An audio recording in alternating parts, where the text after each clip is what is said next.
I helped my neighbor rebuild after a flood. A year later, she claimed I owed her half my insurance payout for emotional labor.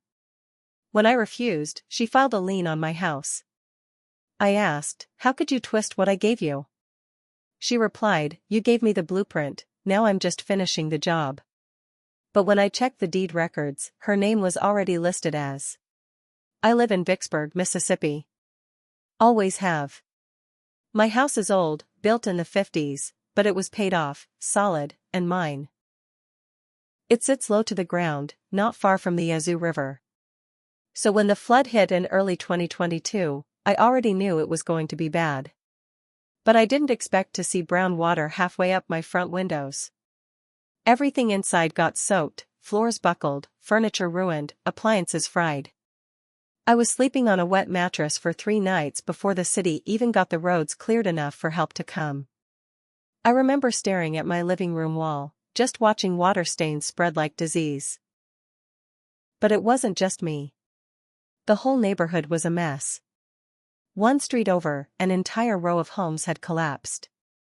My neighbor, Diane, who lived directly to the right of me, had it just as bad.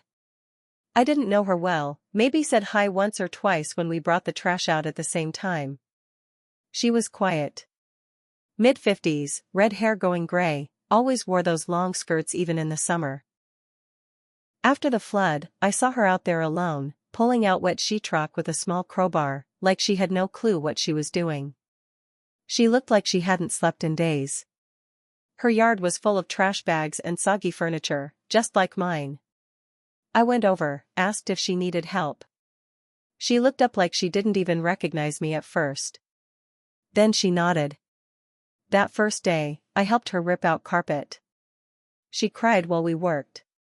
She kept saying, "I just don't know how to start. I don't know where to begin." I told her I was figuring it out too. We were both in the same boat. Misery loves company, I guess. From then on, we started helping each other out. I had tools. She brought sandwiches. I helped her tear out her kitchen cabinets. She helped me clear out the crawl space. It felt like we were bonding over the disaster. Like we were part of a little team, just 2 regular people trying to put our lives back together. Diane didn't have flood insurance. Said she couldn't afford it. I did. Barely. My payout wasn't much, just under $48,000, but it was enough to make my house livable again. I didn't spend a dime of it on anything unnecessary. No upgrades. No fancy stuff. Just floors, wiring, HVAC, drywall. Diane saw all this. She knew every detail of what I spent, because I shared it with her. Told her what worked, what didn't. Gave her leftover materials, tiles, insulation, paint. She stored stuff in my shed. Showered at my place 3 or 4 times a week for months. Sometimes she brought over food. Sometimes she just sat at my kitchen table talking. I never asked her for anything. I even helped her write up a GoFundMe page. I took pictures of her house, wrote a big heartfelt description, and posted it online. That raised a little over $3,200 for her. She cried when she got the money, hugged me so hard it hurt. I thought we had a good thing. A mutual thing. I didn't keep score. But once her house was done, things changed. She stopped coming around. No more coffee chats. No more asking for help. She waved sometimes, but it felt cold. Off. Almost a year passed. Then, out of nowhere, I got a certified letter in the mail. Inside was a formal notice from a law office saying I owed Diane $24,000. It said she had provided emotional support, administrative labor, and mental health assistance during my recovery, and that she was entitled to compensation for her role in joint post-flood restoration. I read the letter 5 times. Thought it had to be a prank. But it wasn't. I went over to her house right away. Knocked on the door. She opened it and just stood there like she'd been waiting. I said, "What the hell is this?" and held up the letter. She didn't look surprised. You leaned on me, she said. You leaned on me every day. I helped you hold it together. That's not free. I was stunned. You lived in my house. Ate my food. Showered in my bathroom. I gave you materials. I gave you my time. She smiled like I'd just made her point. You gave me the blueprint. I'm just finishing the job. I couldn't even speak. 2 weeks later, another letter came.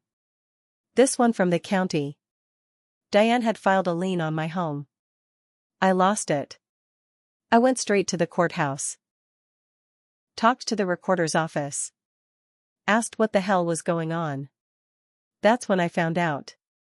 On the official property deed, the record they keep on file, her name was listed right under mine. She was listed as a co-owner. I stood there at the counter, gripping the edge like I might pass out. How is this even possible? I asked. The clerk said it had been filed months ago, last fall. Said it looked like it had gone through during a clerical review of post-disaster documentation. I asked for a copy. Sure enough, there it was. A quitclaim deed filed by Diane, attached to some bogus paperwork that made it look like I'd signed over partial ownership during the flood recovery period. But I never signed anything like that. Never. I went home and tore through my paperwork. I found a manila folder I remembered giving her, back when we were working together. It had copies of my receipts, insurance breakdowns, even a blank signature page I had printed for something else. I felt sick. That's when I knew she hadn't just turned on me. She had been planning something this whole time. She wanted my house. And somehow, piece by piece, I had handed her the tools. I didn't sleep the night I found her name on the deed. I kept pacing around the house, looking at my walls, my floors, my windows, and wondering how much of it she thought was hers. The next morning, I called every real estate lawyer in Vicksburg I could find. Most were either booked or too expensive. Finally, I found one. Ed Barnes. Older guy, worn-down voice, office above a pawn shop. He said, "Come in. Bring everything." I showed him the papers. The letter. The fake quitclaim. The deed. He went quiet for a long time, flipping through each page. Finally he looked at me and said, "This is serious.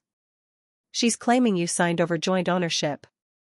If we can't prove that document's fake, she can force a sale down the line." I sat there stunned. But I didn't sign anything. He nodded. "You're gonna have to prove that. Handwriting analysis. Affidavits. We need to file a motion to quiet title. That's not quick. Could take months. Maybe a year." I asked, "Can she keep the lien on until then?" He nodded again. "Yeah. That's leverage. She's putting pressure on you to settle." I was furious. I drove home in silence. My whole body was tight, like my muscles were locking up. I didn't want to admit it, but I'd been conned. And it was working. That weekend, I saw her in her front yard planting flowers like nothing was wrong. I walked out, stood on my porch, just watching her. She looked up, smiled. "Nice day, huh?" I didn't respond. She stood up, brushed dirt off her knees. "You should talk to someone. About your anger. It's not healthy." I stared at her. "You filed a fake deed. You forged my name." She didn't even flinch. "If I did, maybe it was to protect what I helped build. You don't think I bled for that place? I worked every day on your rebuild. My fingerprints are all over your walls." It was like arguing with a wall that thought it was a mirror. I had Ed file the quiet title suit the next week. But Diane didn't back down. She lawyered up. Hired some loud, smug guy from Jackson who started sending threat letters, saying she'd sue me for emotional damages, saying I had exploited her support and skills, that we had a shared understanding of cohabitation and co-ownership. That part hit me hard. Cohabitation. Was she implying we were something more? That we were a couple? I asked Ed if that could be used against me. He frowned. If she can convince a judge you were in a domestic partnership, she can make a case for shared property rights. Mississippi has weak protections for this kind of thing. But it's still a reach. Still, get ready. So I dug in. I went through every message we'd ever exchanged. I still had her texts from when she thanked me for letting her shower. For the meals. For the help. Every single message made it clear she was the one being helped, not me. But the thing is, the longer this dragged on, the more people started to talk. Some folks in the neighborhood took her side. Said I had led her on. Said she was just standing up for herself after being used. I couldn't believe it. These were people I'd known for years. One guy, Kenny, 3 doors down, came over one night drunk and told me Diane had been saying I promised her half the house. I asked him when she said that. He looked down. Back in February. Around the time she got that new porch put in. I never noticed the porch. I looked at it the next morning. Real wood. Professionally done. Clean finish. Where did she get the money for that? I called GoFundMe and asked for a breakdown of her fundraiser. It was closed by then, but I still had access because I helped set it up. Her donations totaled $3,247. But that porch had to be at least twice that. Then I remembered something else. Back when she used my shed, I gave her access to my Wi-Fi. Told her the password. I never thought about it again. I went into my router history. Looked at devices. One of the saved device names was Diane's iPad. Then another, HP printer DOfficeJet. That set something off in me. Diane didn't own a printer. But she'd printed that fake deed. I went looking. Dug through my old garage storage. That's when I found something. Wedged between some drywall sheets I hadn't used. It was one of my manila folders. Inside was a piece of paper that looked familiar. It had my signature, but not my handwriting. The signature was traced. I could tell. And underneath it was a note, partial deed rights granted to Diane L. Woods. Signed with mutual agreement. June 16, 2022. June 16. That was the day I let her stay over because her electricity got shut off during that heat wave. I cooked dinner. She stayed in the guest room. I remembered signing something that night, something totally unrelated. A release form for FEMA repair inspection. That means she'd taken the sheet, traced my signature, and created a fake doc using my own stationery. I was shaking. I called Ed, told him what I found. He told me to put it in a sealed envelope and bring it in immediately. This could change everything, he said. I didn't know how far she was willing to go. But I was starting to understand something about Diane. She didn't want help. She wanted credit. And if she couldn't earn it, she'd take it. The more I dug, the uglier it got. Ed brought in a handwriting expert, a guy out of Jackson who worked on court cases. I gave him the real FEMA form I'd signed and the fake deed Diane filed. He looked at both and, without hesitation, said, "This signature was traced. It's almost mechanical. No pressure variation, no natural flow." He even pointed out where the pen slipped slightly, a common sign when someone is copying instead of signing freely. We added that to the motion to quiet title. But that wasn't enough. Diane's lawyer doubled down. He filed a counterclaim saying I was retaliating because Diane rejected a romantic relationship, and now I was trying to financially isolate and punish her. I read that line over and over. Romantic relationship? There wasn't one. Not even close. I never touched her. Never so much as hinted at anything. But I remembered all the times we had dinner together, all the texts I sent her late at night when I was stressed about the flood. I thought I was being kind. She was twisting it into something else. Worse, she started talking to local news. WAPT out of Jackson ran a small story titled, "Flood Survivor Fights for Her Share of Home After Rebuilding Side by Side with Neighbor." It had a photo of her in front of my house. My house. Arms crossed like a damn martyr. She said we were like family and claimed she'd poured a year of her life into my property. She told the reporter, "He promised me I wouldn't be left behind. I gave everything I had." People started treating me differently. At work, some of the guys joked behind my back. I could feel it. My supervisor pulled me aside and said, "Don't let your personal stuff spill into the job, alright?"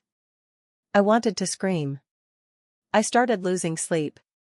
Stopped eating right. Every time I saw her outside, smiling and tending her flower beds like nothing was wrong, I felt this boil inside me.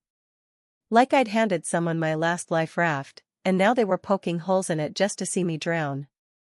Then came another twist. Ed called me one morning and said, "You're not going to like this." I said, "Just tell me." He sighed. "Diane filed for a restraining order. Says you threatened her safety." I almost dropped the phone. "That's a lie. She claims you stood on your porch with a hammer, yelling threats across the fence." I knew exactly the day she was talking about. I'd been working on my gutters. I had a hammer in my hand. I didn't even look in her direction. But now it was being used to paint me as dangerous. I was ordered to stay 200 feet from her property. She lived next door. This wasn't a lawsuit anymore. This was war. I couldn't walk to my car without worrying she'd call the police.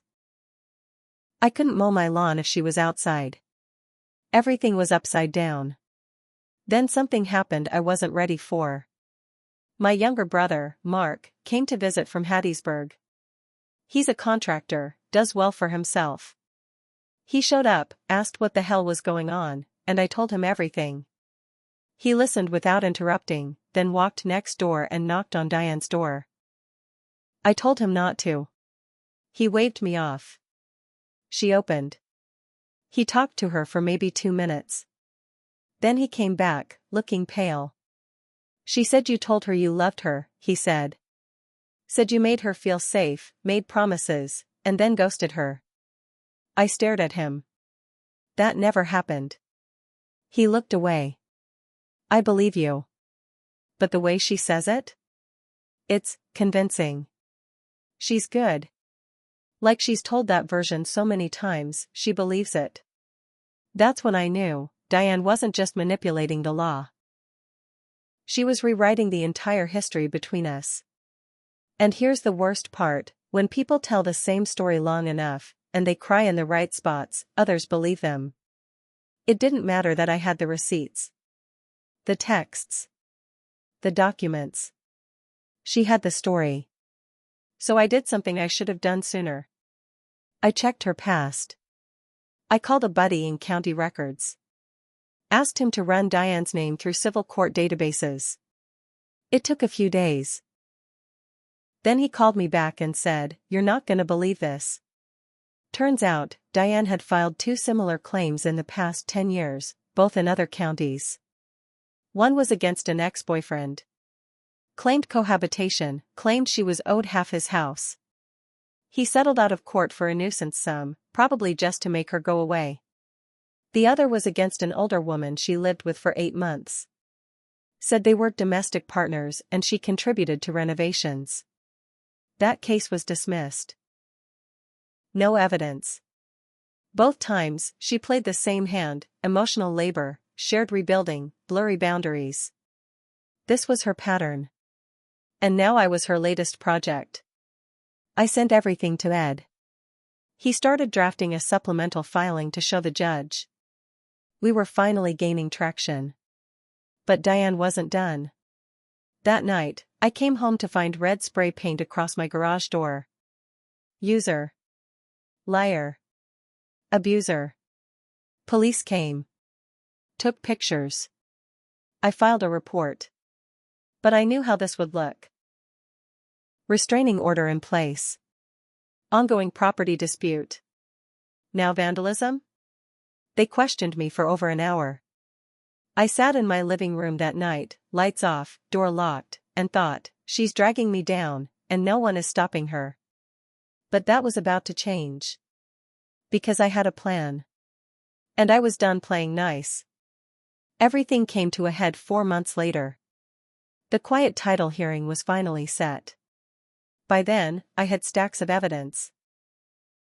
The forged deed, the handwriting expert's report, her fake cohabitation claims, the restraining order lies, and, most important, her past history. Ed brought everything. We were ready. Diane showed up in a beige dress and pearls like she was heading to church, not court. She had her hair done up and walked in like a woman who had the whole courtroom in her pocket. She smiled at me as she passed, like she still believed she was going to win. But she didn't know what we had. The hearing was long. Both sides gave testimony. Her lawyer leaned heavy on emotional appeal, claiming Diane had poured her life into my home, that we'd shared recovery and living space, and that she had every reason to believe she was entitled to part ownership. They even tried to enter photos of us working on her porch as proof we were partners in rebuilding. Then Ed got up. He was calm, slow, deliberate. Showed the fake signature side by side with my real one. The handwriting expert testified. Then Ed laid out Diane's past lawsuits. 2 counties, 2 near-identical claims.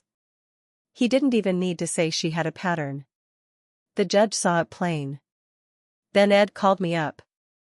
I told the court how I helped her, what I gave her, how she lived off my utilities, ate at my table, stored her things in my shed. I showed my texts. Calm. Polite. No romantic messages. No mixed signals. Just kindness. When Diane's lawyer tried to cross-examine me, he asked, "Did you ever tell Diane you loved her?" I said, "No. Not even once." "Did you ever promise to share your house with her?" "No. I wouldn't do that. It's all I've got." Diane started crying halfway through. But it didn't land the way she thought it would. The judge asked for a short recess. I think she needed a minute to take it all in. After the break, the judge came back with her ruling. Not only was the quiet title motion granted, clearing Diane from my deed entirely, but the court voided the lien, declared the quitclaim fraudulent, and referred the forged document to the DA's office for criminal investigation. Diane turned white. Stone cold white. Her lawyer leaned in, whispering fast. She just sat there, blinking like someone unplugged her brain. Then it got better. The judge added that, due to the malicious intent and repeated abuse of legal process, Diane would be responsible for all my legal fees, plus punitive damages of $20,000. She was ordered to pay $42,800 in total. When Ed heard the number, he exhaled like he'd been holding his breath for a year. He patted my back once and whispered, "That's justice." But Diane wasn't done being Diane. A week after the ruling, she posted a rant on Facebook calling me a snake in boots, a gaslighter, and a coward who punished her for loving too deeply. She tried to launch another GoFundMe, fighting for my truth. But the site shut it down within 48 hours once people started reporting it. Then the sheriff showed up. They served her with the fraud charge. Real one. Felony forgery. Turns out, tracing a signature and filing a fake legal doc in Mississippi carries prison time. The DA offered a plea deal, 6 months probation, a $5,000 fine, and a written apology to me. If she refused, they'd pursue the max, 5 years. She took the deal. Her letter came typed, cold, probably written by her lawyer. But she signed it. Real signature this time. No fake curves. I apologize to my name for any harm caused by my actions during the property dispute. I acknowledge that I forged a document and filed it falsely. I accept full responsibility. That was all I needed. I posted the letter, without comment, on our local neighborhood board online. Alongside the court ruling. I didn't write a single word. But the people did. Every neighbor who took her side? Silent now. The same ones who whispered that I used her? Now they looked away when I passed by. One even came by and dropped off a 6-pack of beer on my porch. No note. Just peace offering, I guess. Diane? She sold her house 2 months later. Quiet sale. Took a loss. She was gone by fall. Last I heard, she moved to Opelousas, Louisiana. Ed said, let the next poor bastard watch his deed like a hawk. I got a new lock for my shed. Changed my Wi-Fi password. And I learned something. Help people, sure. Be kind. But never give someone access to your life who thinks your kindness is a currency. Because people like Diane?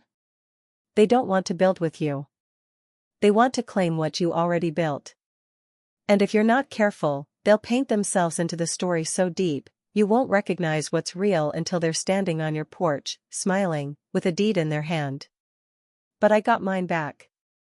And I made damn sure they knew. You don't mess with the man who dragged himself out of the mud and helped you do the same. Because when the lies dry up and the truth shows up in court, only one house still stands. Mine.